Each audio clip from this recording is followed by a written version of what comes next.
Dr. Jill Vecchio, back again. I'm a radiologist and a breast imager, which means I do mammography and I find breast cancer. That's near and dear to my heart, and we'll be talking about that very shortly in the next segment. We're here to talk about the Patient Protection and Affordable Care Act, widely known across America as Obamacare. We've taken this talk in segments because there's so much information. Now we are on part 3. So the first one was coverage, who's really covered. The second one we put into 2 parts, the costs involved and how the government will generate revenue to pay for this law. Now we're on part 3. Let's talk about healthcare exchanges and what happens to the employers with this law. So let's get started. What is a healthcare exchange and how does it work?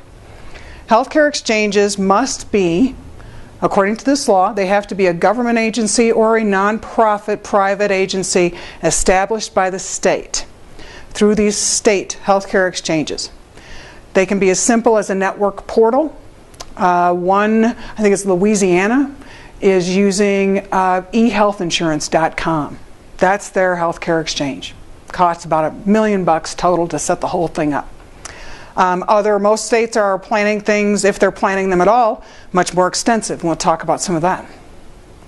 The healthcare exchanges have to offer qualified plans only, and we'll talk about what a qualified plan means. They have to approve premium increases.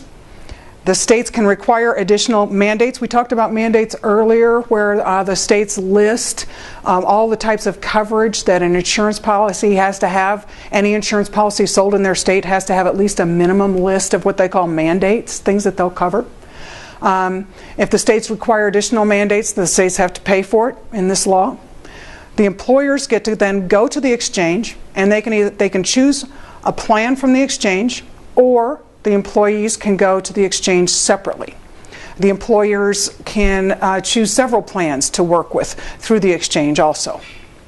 Now the employees get to make a decision also. They can go through either through one of their employer plans or they can go directly to the exchange, and we'll talk about what the implications of those decisions are. So who participates in the healthcare exchange? Right now it's small business employers, somewhere between 50 and 100 employees or fewer, and those numbers are going to vary depending on the states. Some states, I think the minimum right now for federal is 50 employees or less are expected to participate in the state healthcare exchanges. Some states are going to increase that to 100 employees or less. Individuals, as I said, can either go by choice or necessity. In Colorado, out of a population of about 3 million, about 600,000 people are expected to participate. So who pays for the healthcare exchange? This is where it gets a little sticky. The federal government, i.e. we the taxpayers, will subsidize the costs of setting up state healthcare exchanges. Already hundreds of millions of dollars have been divvied out to various state exchanges. Now, some states are refusing to set up exchanges at all. Some of them are taking the federal money and sitting on it, waiting to see what happens with the law, and we'll cover that part of it with the constitutional section later on, so you can see why they might be waiting. But they're still taking the money and filing for the grants to get those federal subsidies, i.e. our taxpayer dollars. So, the federal government will also subsidize the state exchanges, the cost for running them for 2 years. There are a lot of things in this law that the federal government, i.e. us, will pay for or subsidize for 2 or 3 or 4 years, and then it stops. So remember that any federal subsidies for a lot of these programs are not in perpetuity. They stop at one point.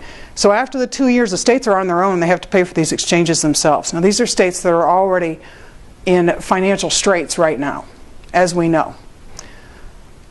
As I said, some states already have an exchange. Utah's had an exchange that is set up in 2007. They paid $1.5 million for it, and I think it's something like between $500,000 and $1 million, like annual cost to run their exchange. Very inexpensive. They've had it since 2007.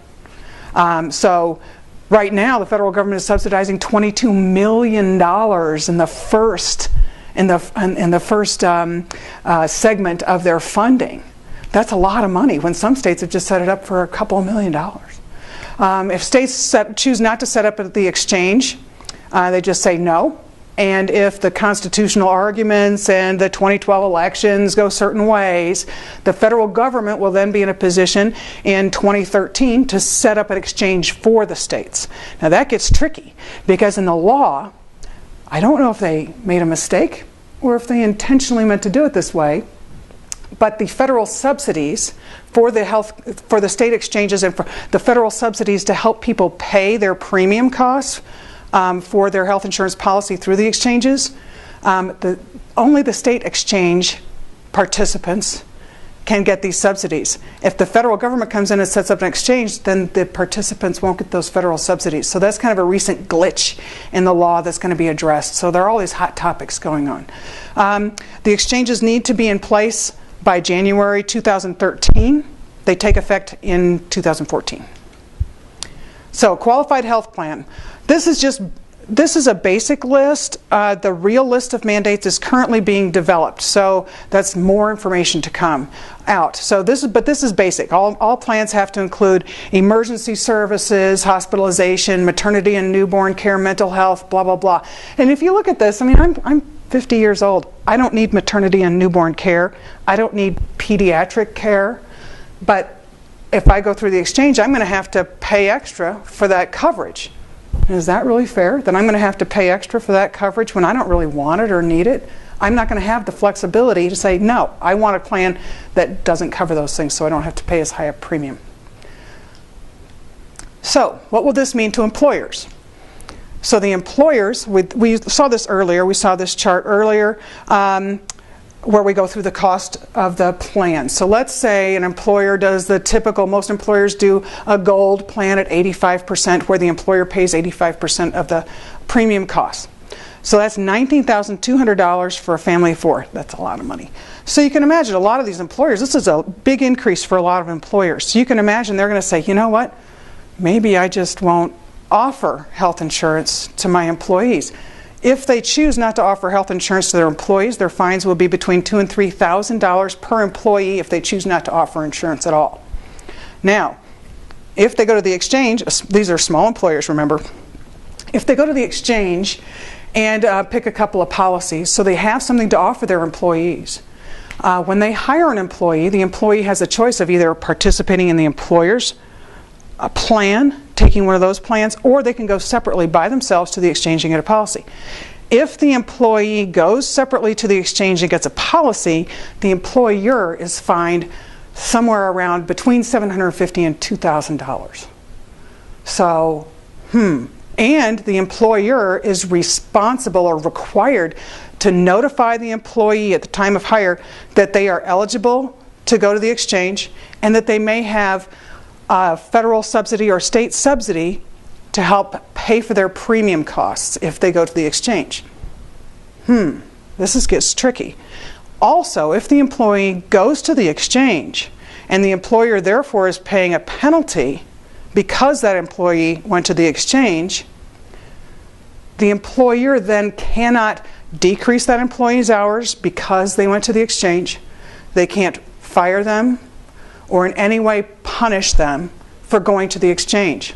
Now, because of these increased costs to employers, and these small businesses can't afford a lot of healthcare premium costs, so a lot of employers said, we're not going to cover employees at all. There are estimates that between 70 and 80 million people may lose their employer-based coverage because the costs are so high and the requirements for the employers on all this reporting and things they have to do to the IRS is so onerous.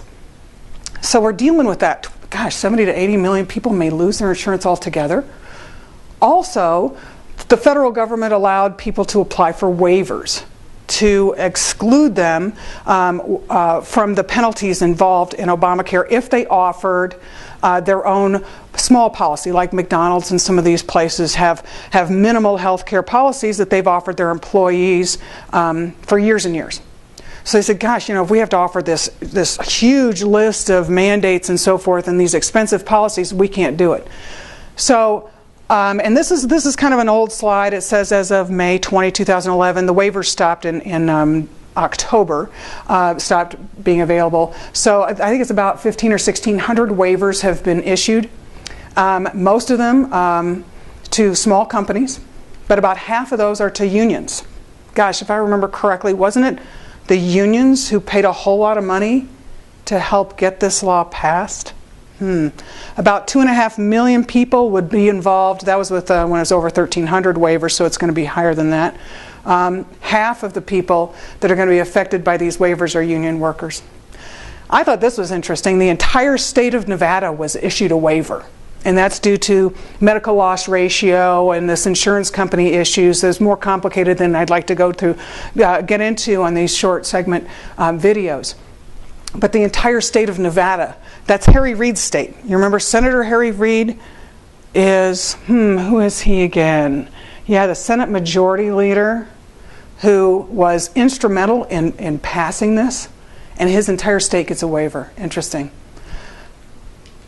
So wait a second. They have to opt out of the plan that was supposed to insure everyone so that they can insure everyone. I hope this clarifies things, and it probably doesn't. It probably makes it much more confusing, doesn't it? So the plot thickens, and it's going to continue to thicken because our next segment is going to be on how this affects doctors and patients. After that, we're going to talk about the judicial and legislative issues, the constitutional issues, and then we'll talk about some ideas for healthcare reform. So I hope you keep watching these. I'm Dr. Jill Vecchio, and thanks for showing up.